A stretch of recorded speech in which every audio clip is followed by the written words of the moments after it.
Bonjour à tous et bienvenue au webinaire sur Cisco Webex. Je suis donc Vincent Briquet, je suis Product Manager chez Proximus et j'ai la joie aujourd'hui de vous présenter ce webinaire qui est un webinaire spécialement dédié aux utilisateurs qui se lancent dans l'utilisation de la plateforme Cisco Webex. Donc on ne va pas aujourd'hui avoir le temps de balayer toutes les fonctions de Cisco Webex, d'entrer vraiment dans les détails, mais je m'adresse vraiment à ceux qui viennent de démarrer pour les raisons qu'on connaît, des circonstances assez exceptionnelles. Vous êtes nombreux aujourd'hui à démarrer avec cette plateforme et donc nous souhaitions vous présenter le démarrage sur Webex. Alors, avant de commencer, peut-être un petit peu de housekeeping, enfin de, de logistique. Donc, vous avez une fenêtre GoToWebinar dans laquelle vous pourrez cliquer sur la petite fenêtre orange pour cacher la partie GoToWebinar si vous le souhaitez. Vous avez une fonction chat dans laquelle vous pourrez poser vos questions.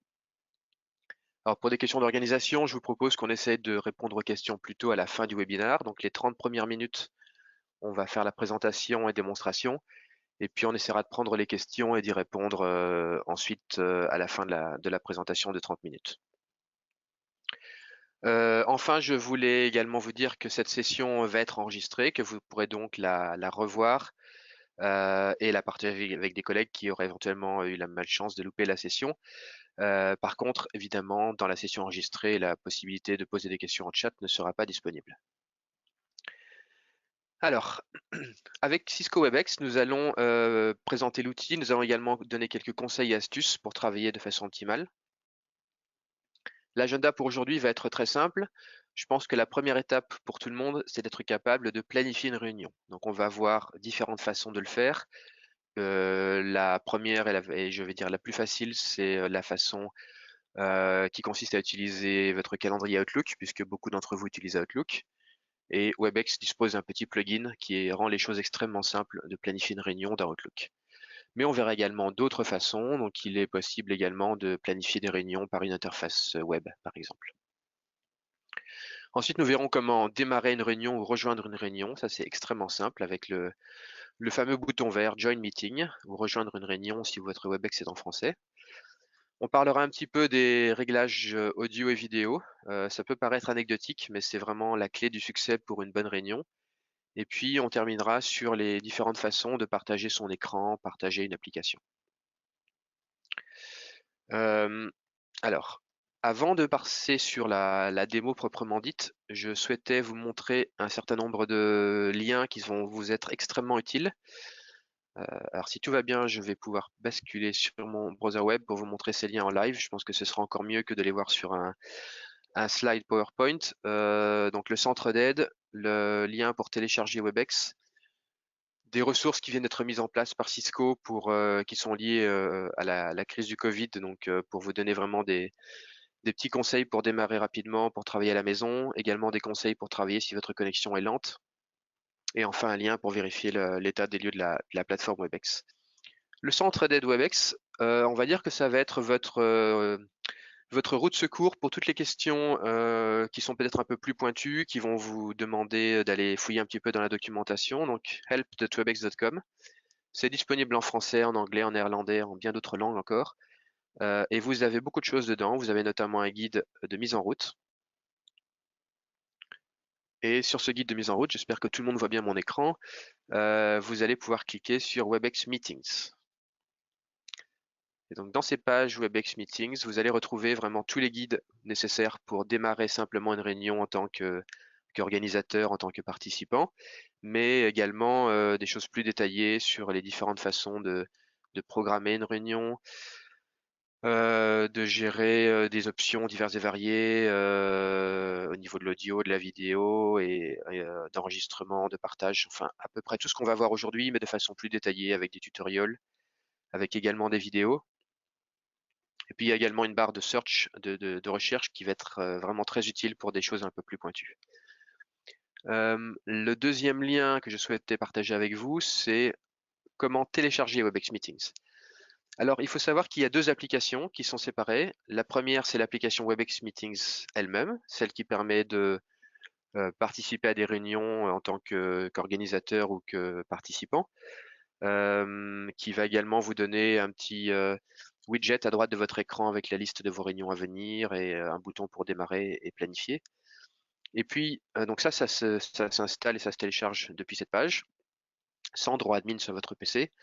Et puis il y a un deuxième programme qui est le Productivity Tools, qui lui s'installe plutôt normalement par votre administrateur informatique, qui va l'installer parce qu'il faut des droits admin, et qui va l'installer dans Outlook. Donc ça, c'est le fameux plugin qu'on va voir tout à l'heure. Si vous ne l'avez pas encore, je vous conseille fortement de demander à votre admin de l'installer.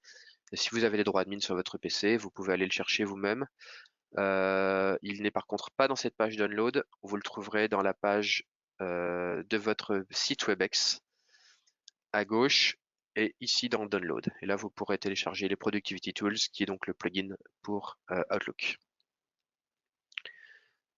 La troisième et dernière page que je souhaitais partager avec vous avant de démarrer cette démonstration, c'est cette page de Business Continuity. Donc le lien, vous le retrouverez dans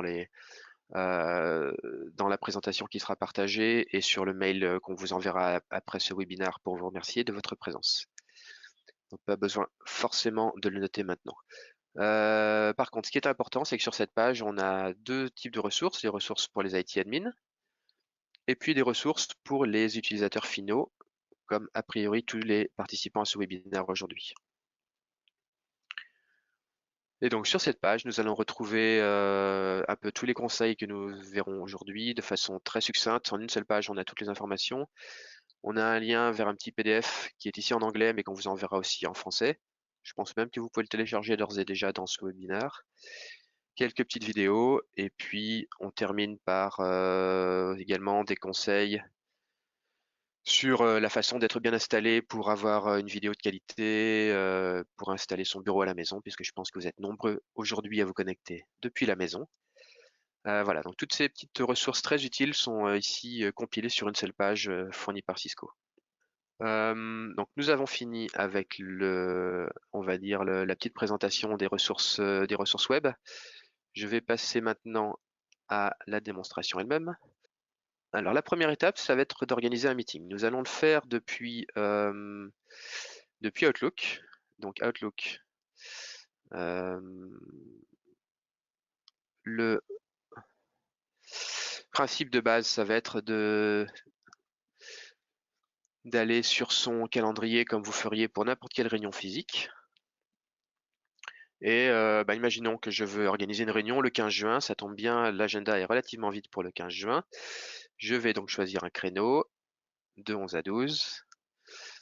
Je vais faire un New Meeting Request. Donc peut-être que votre Outlook est en français, donc vous aurez une nouvelle réunion.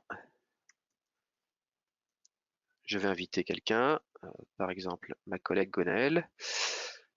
Je vais mettre, évidemment là nous n'aurons pas d'endroit physique, donc on va mettre en localisation, on va mettre Webex. Et attention, c'est ici que le magique va se faire. On a donc ce petit plugin Add Webex Meeting sur lequel je vais cliquer. Donc ici Outlook est en train de communiquer avec votre serveur Webex. Il se peut que à la première fois, on vous demande de rentrer votre login Webex et votre password. Donc c'est évidemment nécessaire pour lier vos identifiants de ce plugin avec vos identifiants Webex. Une fois que c'est fait, ce ne sera plus nécessaire de le refaire. Et donc on voit ici qu'il s'est passé quelque chose. On a un petit texte qui s'est rajouté. Alors, de la même façon que vous tapez votre texte dans votre invitation, vous pouvez taper ce que vous voulez ici. Vous ne laissez donc, vous ne touchez à rien en dessous. Alors pour l'instant, ça n'a pas l'air très utile, mais si vous voyez ce qui a été tapé, il y a marqué Meeting Details will replace this section after you save or send this invitation. Donc je vais faire un save pour vous montrer ce qui se passe avant d'envoyer, mais bon, quand on envoie, c'est la même chose. Et voilà, automatiquement, donc le plugin est allé chercher les informations de cette réunion et a ajouté toutes les informations utiles pour que vos participants puissent se joindre au meeting. Donc on voit ici qu'on a un numéro de meeting, on a un password, on a le fameux bouton vert, et puis on a également d'autres possibilités pour rejoindre le meeting, comme par téléphone si vous êtes dans votre voiture, ou depuis un système vidéo, si page 323 si vous avez la chance d'en avoir un. Mais bon, ce sont des choses qu'on trouve plutôt dans les salles de réunion des entreprises qu'à la maison. Alors, le meeting number et le password, je vous rassure, ce ne sera pas utile que les participants les notent et les tapent à la main, puisqu'ils sont également inclus dans le bouton vert. De sorte que ils sont là pour information, mais quand on va envoyer cette invitation vers les participants, ils vont recevoir automatiquement l'invitation avec le bouton vert, ils n'auront qu'à cliquer dessus pour se joindre au meeting. Alors je peux le faire. J'ai mis réunion, ça c'est pas forcément utile. Voilà. Voilà, donc cette réunion est envoyée, elle est enregistrée dans mon agenda. Si je rouvre mon agenda, vous allez voir que je vais évidemment retrouver les informations utiles. Alors, pour ceux d'entre vous qui n'auraient pas Outlook, ou pour qui les Productivity Tools ne seraient peut-être pas installés, il y a également une façon de planifier un meeting depuis l'application web. Alors, je vais basculer sur mon browser web. Alors, vous avez dû recevoir a priori l'adresse de votre site WebEx. Donc, chez nous, c'est proximus.webex.com. Quand je tape simplement ce lien dans mon browser web, je vais voir apparaître cette page dans laquelle pour l'instant, je vais encore devoir me loguer. Donc, je clique sur Sign In. Je vais taper mon login qui est mon email adresse. Alors, suivant les configurations, ça peut être lié au directory de votre entreprise. Donc, ça peut être le même email et le même password que celui de votre entreprise pour lequel vous utilisez, par exemple, pour vous loguer sur Windows le matin en arrivant. Ça peut être aussi un password différent si le lien n'a pas été fait entre votre environnement Windows et WebEx. Et si vous n'avez pas de password et que vous l'avez perdu, vous avez peut-être remarqué qu'il y avait un petit bouton Forgot Password et la plateforme va pouvoir vous faire envoyer automatiquement un mail de reset de votre password. Très bien, donc nous sommes maintenant logués sur cette page. Et je vois ici que nous avons une personal room, donc ça on va y revenir. C'est une façon différente d'organiser des réunions WebEx par rapport aux réunions planifiées que nous voyons pour l'instant. En ce qui concerne les réunions planifiées, donc pour ceux qui n'ont pas de plugin Outlook, on peut simplement cliquer sur ce bouton Schedule, qui devrait s'appeler planifier si mon Outlook, si mon WebEx est en français, pardon. Et ici, on va retrouver les mêmes informations, donc le sujet du meeting, qui est par exemple un meeting de test, password. Je vais pouvoir planifier quand est-ce que ce meeting va être planifié, voilà, donc ce sera le 30 juin. Il peut être récurrent, ça va pas être le cas ici. Il peut inviter différentes personnes. Voilà, donc je vais mettre la liste des adresses email des participants ici. Il y a un certain nombre d'options avancées, mais je vous conseille de ne pas y toucher si vous n'en avez pas besoin. Avec simplement les informations qu'on vient de taper là, la plateforme, voilà, je vais taper Schedule, la plateforme va être capable de planifier ce meeting, d'envoyer les invitations aux différents participants automatiquement et de leur envoyer même un petit reminder, donc un petit rappel avant le début du meeting quand celui-ci aura lieu, donc le 30 juin. Je pourrais également démarrer le meeting depuis ici quand il aura lieu vraiment au moment nécessaire. Alors, je vais également retrouver dans cette liste de meetings, les meetings qui sont planifiés pour les différentes périodes. Donc, évidemment, ici, je suis sur... voilà, j'ai un meeting par exemple planifié le 15 avril, donc on le retrouve ici. Très bien, nous avons vu comment organiser un meeting de deux façons différentes, à la fois via Outlook et à la fois via l'interface web. Je vous propose maintenant de voir comment on va lancer un meeting. Alors, je vous demande d'être bien attentif parce que vous allez voir que c'est tellement simple, ça va aller très très vite. On va retrouver ici dans mon calendrier Outlook. Pardon, je vais partager de nouveau mon application. Désolé, je dois un petit peu basculer entre les différentes applications. Donc on revient sur notre calendrier Outlook. Les participants et le host ont tous cette invitation dans leur calendrier. Donc le host, l'organisateur, va cliquer sur Join Meeting. Et je vais partager avec vous. Donc normalement, vous devriez voir une fenêtre de démarrage de la réunion. Donc ça, c'est la fenêtre de preview. Donc ça veut dire qu'on n'a pas encore démarré la réunion. Par contre, on va pouvoir, juste avant de la démarrer, vérifier un certain nombre de choses. Donc dès que je vais cliquer sur Start Meeting, le meeting aura démarré. Si je suis un organisateur, j'ai le bouton Start Meeting. Si je suis un participant, j'ai le bouton Join Meeting. Ce que je voulais vous montrer ici, c'est qu'on va pouvoir régler les paramètres d'audio et de vidéo. Donc ça m'amène en fait à la troisième point de notre agenda, qui est l'importance de bien régler l'audio et la vidéo. Alors ici on voit certainement mon image vidéo, je vais la couper, mais l'objectif en fait de cette preview, c'est de vérifier que vous êtes bien coiffé, que le cadrage est bon, qu'il n'y a pas quelque chose de compromettant dans l'arrière-plan, voilà. Donc tout ça étant vérifié avant de démarrer le meeting, vous pouvez corriger si nécessaire et démarrer le meeting. De la même façon, les paramètres audio vont pouvoir se gérer ici. Alors là, ce qui est intéressant, c'est qu'on a trois possibilités, soit de ne pas se connecter à l'audio, ça peut arriver si on est un simple participant à un gros webinaire dont on ne veut voir que les slides par exemple. On va également pouvoir se connecter par son ordinateur, donc Use Computer for Audio. Donc là, c'est vraiment par Internet que vous allez envoyer votre audio et vous aurez également possibilité de régler vos paramètres de micro et de haut-parleur.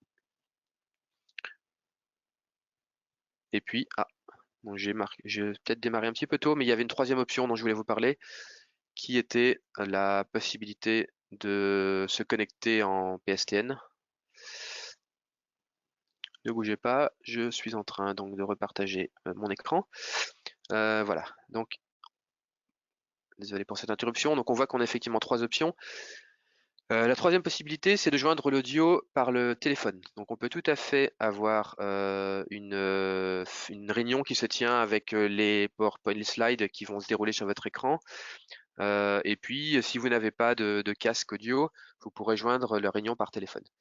Alors cette option, elle va être également très utile si on est en déplacement dans la voiture ou ailleurs et qu'on n'a pas accès à son PC. On pourra également joindre un meeting par téléphone.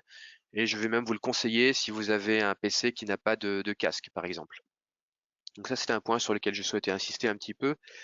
On a tous vécu des réunions assez cauchemardesques où il y a la tondeuse à gazon du voisin qui se fait entendre dans le background, ou les aboiements du chien, ou les enfants qui hurlent. Donc je vous conseille vraiment d'avoir un environnement audio de bonne qualité pour tenir une réunion WebEx, et si possible un casque équipé d'un micro, et donc le micro ne va capter que les sons très proches de vous et pas ceux qui sont environnants.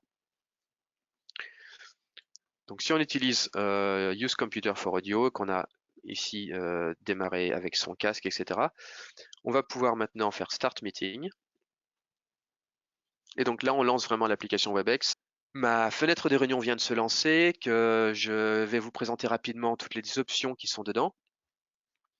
Mais que, en attendant, je vais d'abord vous expliquer rapidement la différence entre une réunion planifiée et une réunion ad hoc. Donc une réunion dans sa salle personnelle, parce que c'est un point intéressant que vous avez peut-être aperçu tout à l'heure sur la page web, et qui va avoir en fait des différences sur la façon dont on va organiser les réunions. Alors tout d'abord, les réunions planifiées, c'est ce que nous avons vu quand nous avons démarré avec le plugin Outlook. Par analogie avec une réunion physique, c'est vraiment la réunion dans laquelle on va réserver une salle quelque part dans votre bâtiment de bureau. On va inviter des gens, cette salle va être pour nous de telle heure à telle heure et on ne sera pas dérangé. La salle de réunion personnelle ou salle de réunion ad hoc, vous devez plutôt le voir comme votre bureau, l'endroit où vous êtes toujours assis du matin au soir. Alors en ce moment, j'imagine que c'est plutôt la maison. Le reste de l'année, vous avez peut-être la chance d'avoir un bureau. C'est l'endroit où quelqu'un peut venir rentrer à l'improviste, faire une petite réunion, discuter 10 minutes sur un sujet donné. Peut-être que quelqu'un d'autre va vous interrompre en rentrant également. Peut-être que la personne va rester derrière la porte en attendant que la première est finie. Mais on va dire que c'est un endroit qui est toujours disponible, toujours accessible. Et donc cette Personal Meeting Room, on l'a retrouvée tout à l'heure quand je vous ai montré la page web. Je vais y revenir rapidement. C'est une adresse que vous avez pour vous, qui va être très simple à partager avec quelqu'un. Donc chez moi, par exemple, c'est... non, alors, pardon. Ah non, je tape simplement l'adresse de mon site WebEx et je suis déjà logué, donc je vais voir apparaître ici l'adresse de ma salle personnelle. Donc proximus.webex.com/meet/vincent.briquet. Simplement l'identifiant qui est donc mon adresse email dans lequel on a enlevé le @proximus.com. Et donc cette adresse, vous pouvez par exemple la mettre dans votre signature d'email en disant si n'hésitez pas on va se retrouver dans ma salle de réunion personnelle pour discuter de ceci, de cela. Et donc l'avantage, c'est que cette salle est toujours disponible. Je peux la démarrer quand je veux. Les gens peuvent me joindre sans avoir reçu une invitation préalable.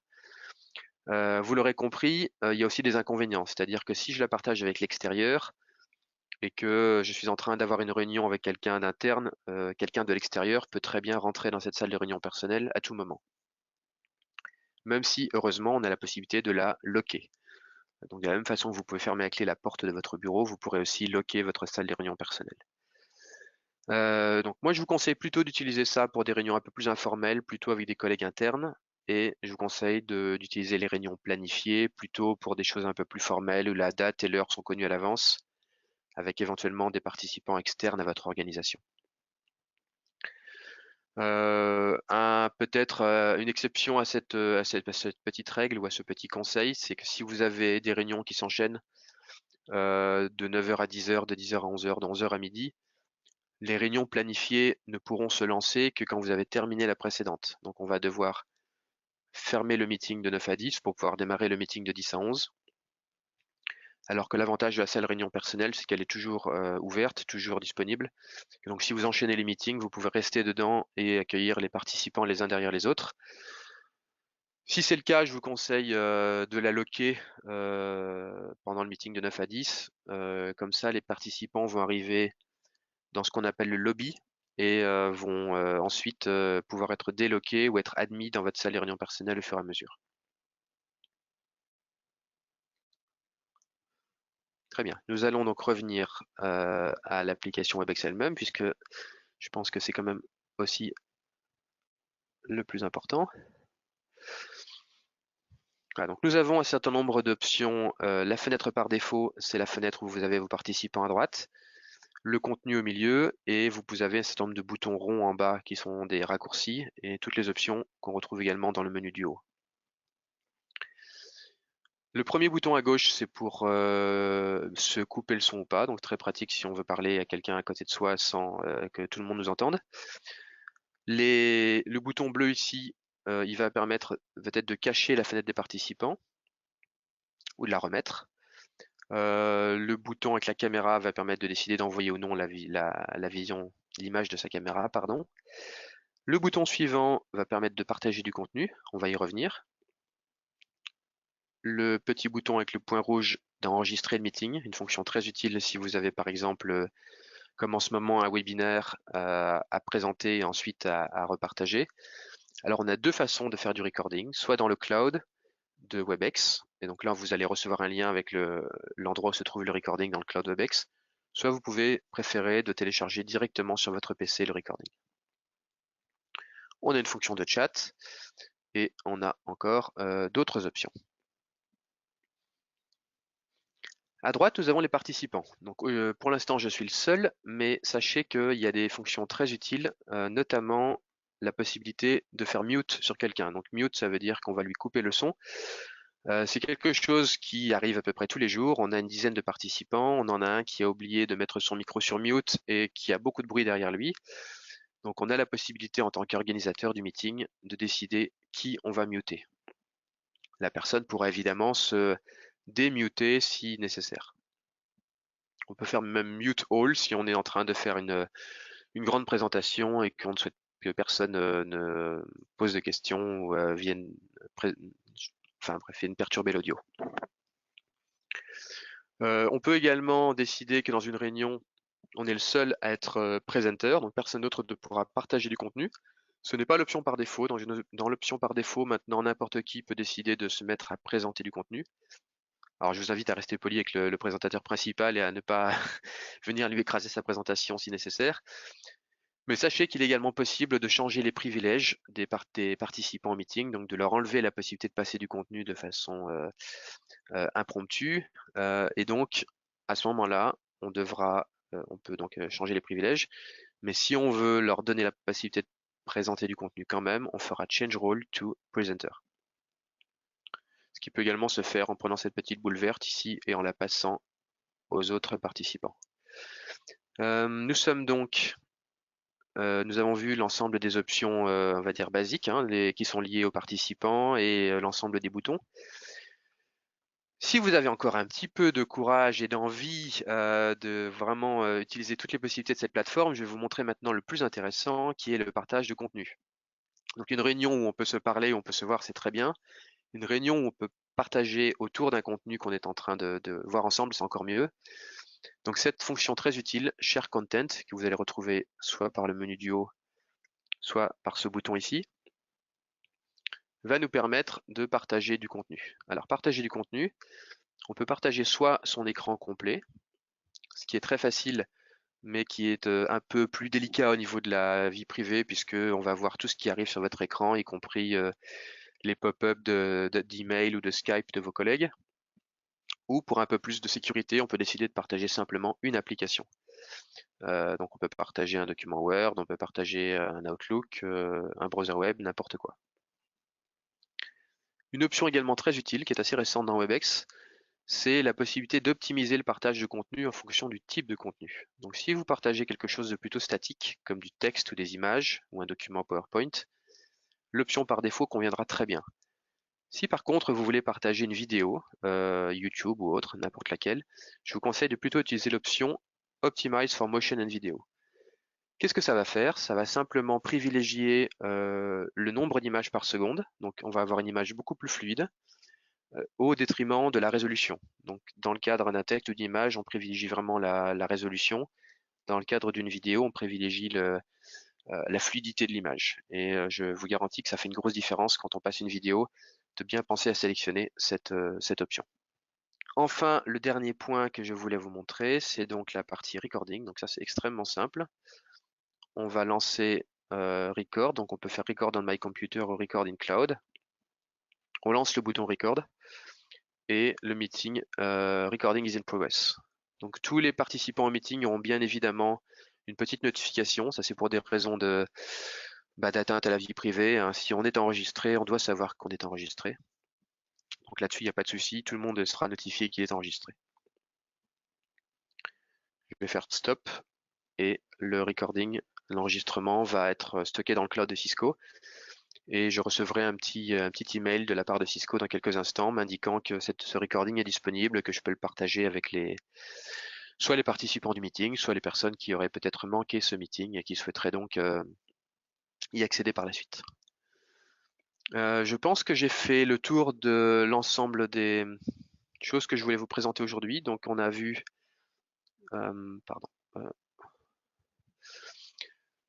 on a vu les principales options. Non, pardon, j'ai pas encore tout montré. On a vu comment partager l'écran, on a vu comment contrôler son audio et sa vidéo, on a vu comment enregistrer. Ce qu'on n'a pas encore vu, c'est comment gérer les participants. Donc il y a quelques petites options très utiles ici.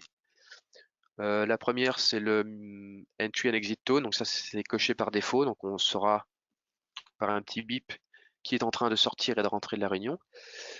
On a également ce Mute on Entry, donc qui sera peut-être en français chez vous, mais qui est tout aussi utile. Donc c'est typiquement le bouton qui sert à résoudre le problème des gens qui arrivent en retard et qui en plus perturbe la réunion en parlant quand ils arrivent en retard. Donc on a la possibilité, même si les gens ont configuré leur micro pour parler, de dire que tous les nouveaux participants vont être mis en mute quand ils vont arriver dans le meeting. Ici, donc, on avait l'option dont je vous parlais tout à l'heure, qui permet de décider si n'importe qui, comme participant, peut partager du contenu, ou si seulement le host peut partager du contenu. Et puis la dernière option que je voulais également partager avec vous, qui est très utile, c'est ce bouton Lock Meeting, donc typiquement dans une Personal Meeting Room, donc d'une salle personnelle dont on parlait tout à l'heure.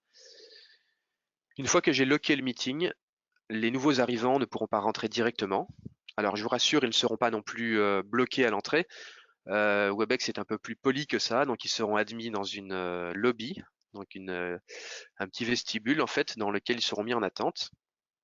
Et moi, en tant que host, je serai notifié que tel et tel participant cherche à rentrer dans ma salle de réunion personnelle et a été mis en attente. Et je pourrais donc décider ici à droite dans cette petite liste de participants à dire Admit into the meeting. Donc admettre la personne dans ma salle de réunion.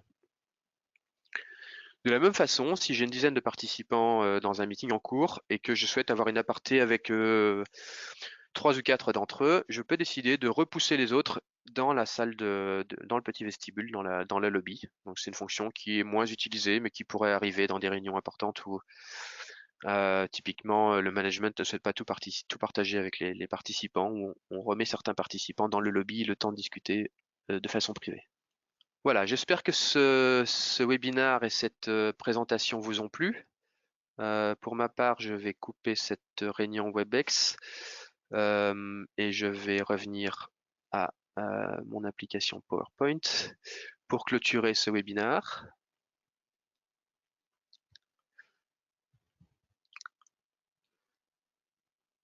Voilà, donc sachez que vous pouvez toujours nous contacter pour plus de conseils.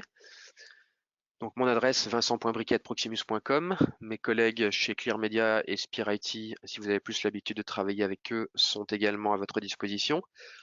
Et nous avons créé une page proximus.be/contact webinar.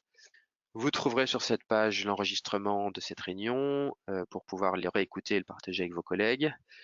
Vous trouverez, on essaiera de mettre également les liens dont on vous a parlé. Vincent, peut-être Et avant de couper, oui. excuse-moi, Et je te puis dis une évidemment, non, question non, parce que je pense. on va pas couper tout de suite, effectivement. Non, on va prendre les questions et essayer d'y répondre, oui. Tout à fait. Il y a juste une question qui est apparue dans le chat à laquelle je n'ai pas eu le temps de répondre encore. Est-ce qu'il y a moyen de faire des sous-salles, donc des travails en sous-groupe? Alors, je n'ai parlé uniquement ici que de WebEx Meetings. Donc, WebEx Meetings, c'est vraiment avoir une réunion en live entre personnes et non, ce n'est pas prévu de faire des sous-groupes. Donc, on va organiser autant de WebEx Meetings qu'il y a de sous-groupes à organiser, mais chacun devra le faire séparément. Par contre, c'est vrai que c'est une question très intéressante puisqu'elle m'amène à parler une seconde de WebEx Teams. C'est ça, Donc ouais. avec la plateforme Cisco WebEx, donc vous allez recevoir effectivement WebEx Meetings. Sachez que l'autre application qui s'appelle WebEx Teams est extrêmement utile pour ce genre de cas puisque c'est une plateforme qui va vous permettre d'échanger avec du chat qui sera persistant. Donc si vous connaissez WhatsApp, c'est un peu la même formule, mais de façon plus sécurisée, plus gérée par votre entreprise et qui va donc vous permettre d'échanger, de créer des sous-groupes, créer des équipes. Dans chaque équipe, on peut créer des espaces de discussion et dans ces espaces, on peut poster des messages, des documents, etc. et y revenir par la suite. Donc c'est totalement persistant. Donc ce n'était pas l'objet de ce webinaire, mais effectivement, je vous engage à regarder également WebEx Teams et revenir vers nous si vous avez des questions là-dessus, parce que ça peut être aussi très utile par les temps qui courent pour collaborer avec vos équipes. Est-ce qu'il y a d'autres questions? Alors oui, je vais te les lire en live parce que sinon je n'ai pas le temps de répondre en chat. Alors, bonjour, est-il possible de partager un document pour valider de façon officielle la présence des participants?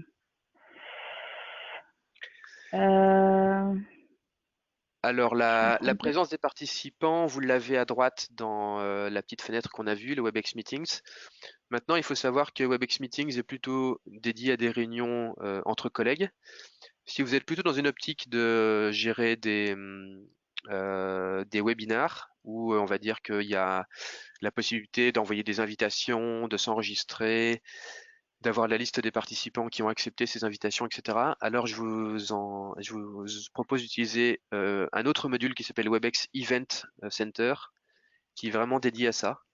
Donc on n'utilise pas aujourd'hui parce on est une plateforme GoToWebinar liée à notre plateforme de marketing interne, mais il est également possible de créer un WebEx Event. Alors c'est pas forcément disponible dans vos options de base, mais c'est une souscription en plus et ça offre des fonctions beaucoup plus avancées au niveau de la gestion voilà, des invitations, des participants, des Q&A, et etc., etc. Alors, il y a quelqu'un qui demande aussi si on a accès à l'historique d'une réunion. Donc, j'imagine que c'est sur le recording ou bien les messages du chat.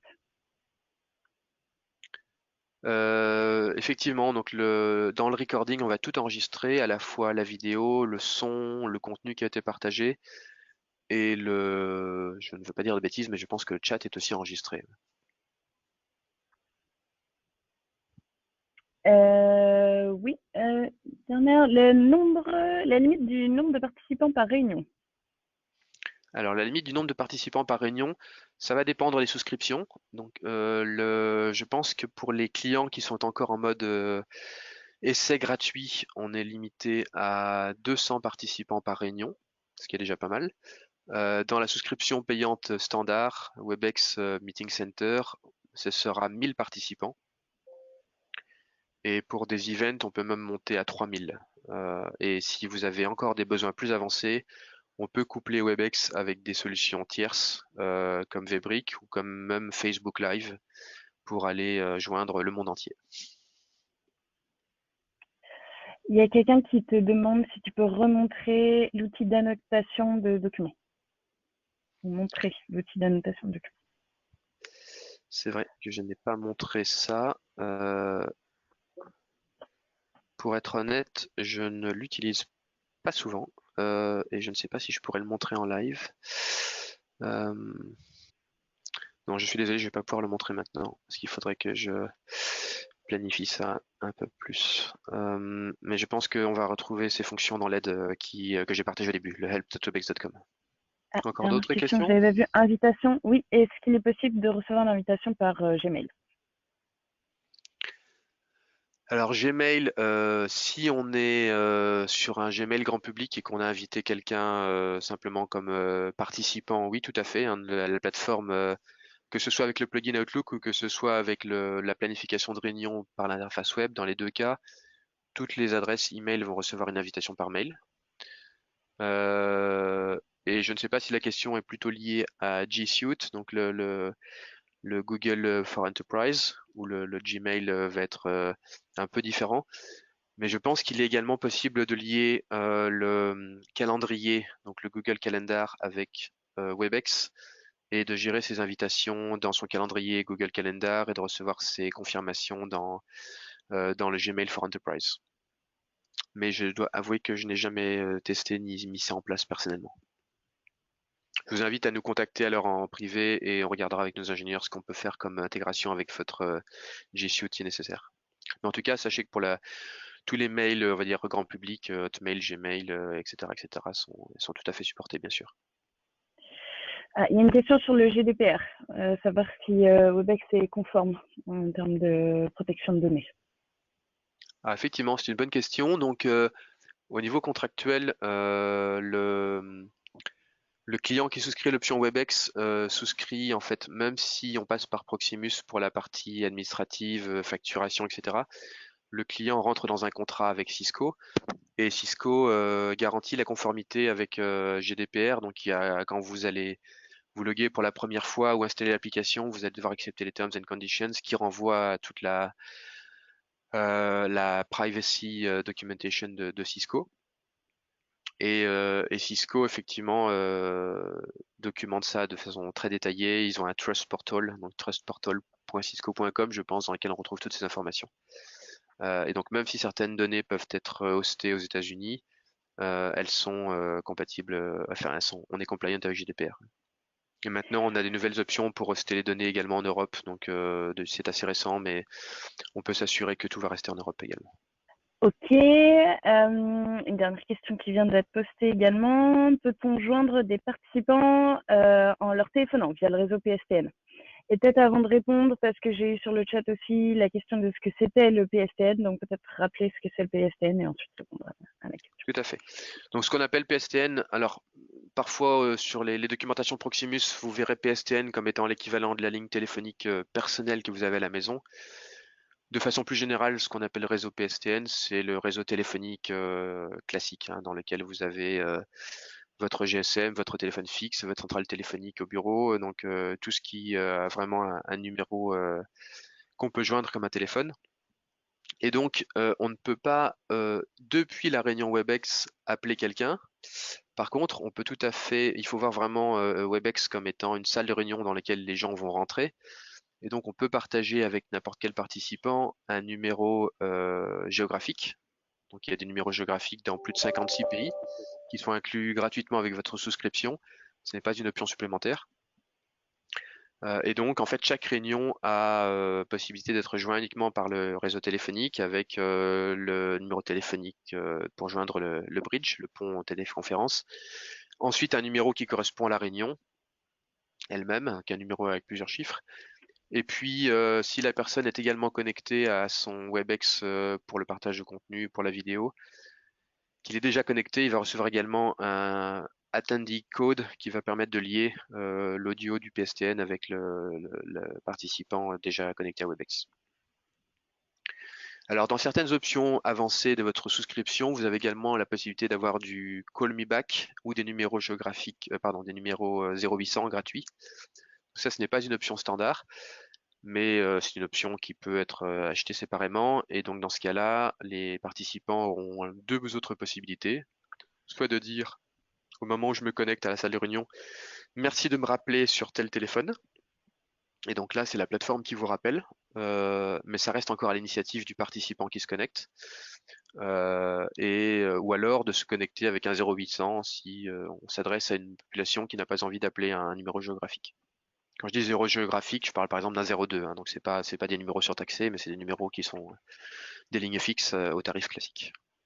Alors, il y a quelqu'un qui nous demande le prix des licences, mais je pense que, étant donné qu'il y a différents modèles, on va peut-être. Oui, ça va être un sujet qu'on ne pourra pas aborder sur ce webinaire parce qu'effectivement, Ouais. vous êtes nombreux à venir d'horizons différents et Cisco a différents modèles. Donc, ça démarre avec des options complètement gratuites qui sont très limitées. On a ensuite des options plutôt pour les individus qui peuvent souscrire de façon individuelle donc à l'offre avec des prix que vous allez trouver sur Internet. Et puis, on a ensuite les options plutôt WebEx for Enterprise qui sont revendues par Proximus. Alors, il faut savoir qu'en ce moment, étant donné la situation, Cisco a mis à disposition de tous nos clients un mode trial. Donc, pendant 3 mois, l'offre est totalement gratuite jusqu'à 100 participants et avec toutes les options qui sont incluses. Il n'y a pas de limitation.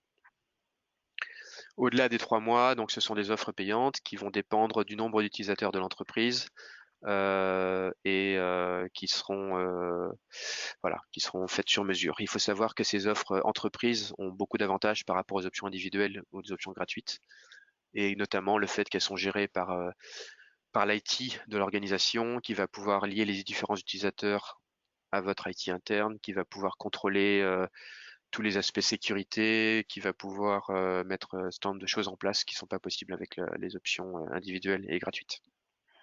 Alors, Peut-être pour le quelque moment, on chose dont n'a on n'a plus de pas beaucoup questions. parlé. Alors juste effectivement, si on n'a plus de questions, quelque chose que je voulais encore mentionner, c'est que la plateforme WebEx peut être jointe également par un système de vidéoconférence. C'est peut-être quelque chose qui va être moins pertinent dans cette phase de crise du Covid parce que tout le monde est à la maison, mais dès qu'on utilise WebEx dans une organisation, c'est extrêmement utile de pouvoir avoir un mix de personnes qui sont dans le bâtiment de l'entreprise autour d'une salle de réunion physique avec un grand écran, avec une bonne caméra de très bonne qualité qui va pouvoir zoomer sur chaque intervenant dans la salle de réunion, qui va également très bien capturer le son, et d'avoir également dans cette même réunion virtuelle des participants qui vont être chez eux, qui vont être en déplacement, qui vont être chez un client. Et donc ça, c'est vraiment une des forces de WebEx que je n'ai pas beaucoup montré aujourd'hui, mais qui est extrêmement utile, qui est donc d'être capable de joindre également, en plus des participants en WebEx, de joindre des équipements vidéo. Donc soit on peut avoir une adresse qu'on va taper dans son équipement vidéo pour rentrer dans la salle de réunion, soit on peut demander simplement un call me back sur tel équipement vidéo. Votre PC peut même automatiquement se lier avec un équipement vidéo dans une salle de réunion par ultrason et ensuite demander à ce qu'on le rappelle sur cet équipement de vidéo et donc profiter d'une qualité vraiment optimale au niveau de l'image et du son pour tous les participants. Voilà, si on n'a plus de questions, je pense qu'on va clôturer ce webinaire ici. Merci beaucoup, merci à vous et n'hésitez pas à partager ce webinaire s'il vous a plu avec les collègues qui n'auraient pas pu y participer. Proximus. Think possible.